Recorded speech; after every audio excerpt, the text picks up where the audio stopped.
আধুনিক সময়ের অন্যতম সেরা ও নিখুঁত পেনাল্টি টেকার হিসেবে ধরা হয় তাকে। স্পট কিক থেকে লিওনেল মেসি অনেকটা সময় ধরেই বেশ কুড়োদ্বার। আর্জেন্টিনা তারকার সাবেক সতীর্থ ও বন্ধু নেইমার খুলাসা করেছে এর রহস্য। ব্রাজিল ফরোয়ার্ড বলেছেন, পিএসজিতে থাকার সময় পেনাল্টিতে ভালো করার ব্যাপারে তার পরামর্শ নিয়েছেন মেসি। মেসি ও নেইমার প্রথমে একসাথে খেলেন বার্সেলোনায়। ওই সময়ে ব্রাজিলিয়ান তারকা পেনাল্টি নেওয়ায় ছিলেন বেশ দক্ষ। সেই তুলনায় মেসি ছিলেন কিছুটা পিছিয়ে। তবে গত কয়েক বছরে স্পট কিকে অপূর্ব উন্নতি করেছে আর্জেন্টিনার বিশ্বকাপ জয়ী অধিনায়ক।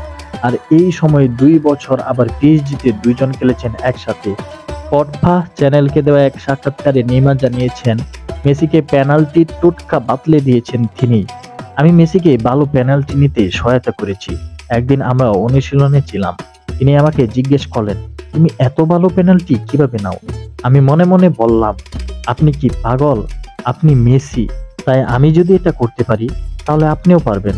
তবে আমি তাকে সেটা শিখিয়েছি পরে এবং তিনি অনুশীলনও করেছেন।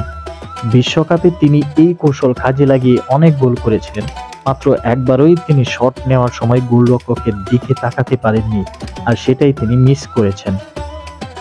সান্তোস থেকে বার্সেলোনায় যোগ দেওয়ার অল্প সময়ের মধ্যে মেসির সাথে ভালো বন্ধুত্ব হয়ে যায় নেইমারের।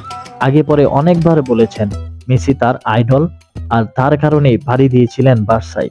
তবে ওই সময়ে নেইমারকে পেতে ভীষণভাবে আগ্রহী ছিল রিয়াল মাদ্রিদও। চিরপ্রতিদ্বন্দ্বীদের চেয়ে লোভনীয় প্রস্তাবও নাকি দিয়েছিলেন ক্লাবটি। আসলেই কি বিষয়টা সত্যি? নেইমারও দিয়েছেন সম্মতি। রিয়াল মাদ্রিদের অফারটি একটি ব্ল্যাঙ্ক চেক ছিল। তারা আমাকে বলেছিল যে আমি যা চাই তাই নিতে পারি। তবে আমি হৃদয় দিয়ে শুধু বার্সাকেই চেয়েছিলাম। আমি রিয়াল মাদ্রিদে আরো 3 গুণ বেশি অর্থ উপার্জন করতে পারতাম।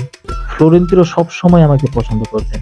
তবে রোনালদিনহো বার্সায় খেলেছিলেন আর আমি মেসির সাথে খেলতে চেয়েছিলাম।